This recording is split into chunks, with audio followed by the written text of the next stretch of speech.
Bismillahirrahmanirrahim. Assalamualaikum anak-anak. Kembali lagi bersama Ibu Desi. Kali ini kita akan belajar bahasa Indonesia. Kita akan belajar benda hidup dan benda tak hidup, cara hewan bergerak, pertumbuhan makhluk hidup, tempat hidup hewan, hewan buas dan hewan jinak, bagian-bagian tumbuhan, dan permukaan benda. Nah, apa itu benda hidup?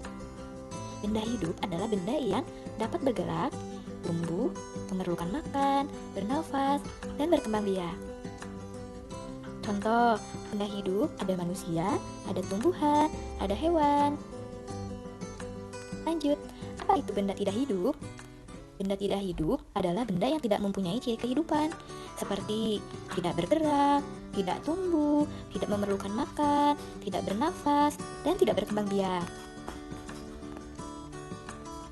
Nah, contoh benda tak hidup, ada kursi, ada meja, ada batu, dan lain-lain.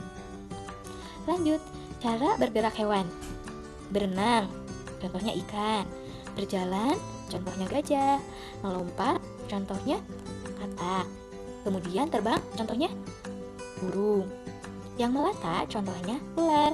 Dan yang merayap, contohnya buaya, cicak, dan lain-lain. Lanjut, pertumbuhan makhluk hidup. Pertama, pertumbuhan manusia. Pertumbuhan manusia itu berawal dari bayi, kemudian tumbuh menjadi balita, kemudian tumbuh menjadi anak-anak, tumbuh menjadi remaja, dan tumbuh menjadi dewasa. Kedua, pertumbuhan hewan.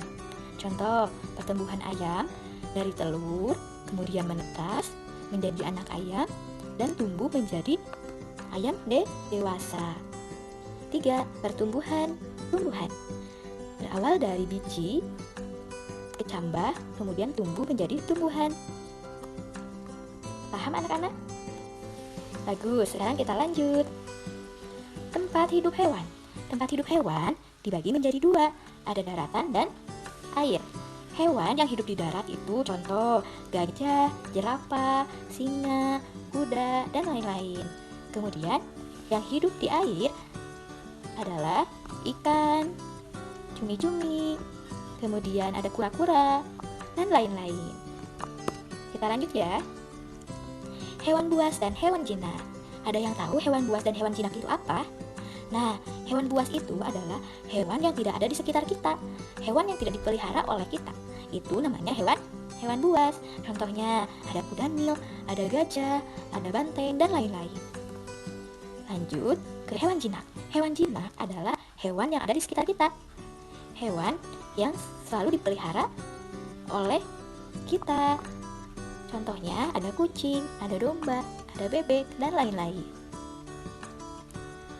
Lanjut ya, sekarang ke bagian-bagian tumbuhan.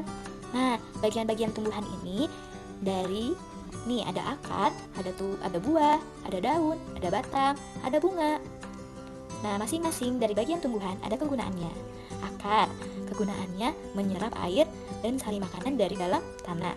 Kemudian, buah, kegunaannya untuk cadangan makanan. Daun, kegunaannya untuk proses fotosintesis. Batang, kegunaannya untuk mengokohkan tanaman. Dan yang terakhir, ada bunga. Bunga, kegunaannya untuk alat perkembangbiakan. Nah, materi yang terakhir yaitu permukaan benda. Nah, permukaan benda itu ada 4. Ada halus, ada licin, ada kasar, dan lembut. Contoh permukaan benda yang halus, ada serbuk kopi, ada terigu, dan lain-lain. Kemudian, permukaan benda yang licin, contoh ada piring, ada gelas, ada guci, dan permukaan kulit apel. Yang ketiga, permukaan yang kasar, contoh ada kulit nanas, ada kulit durian, kemudian batu. Yang terakhir, permukaan lembut.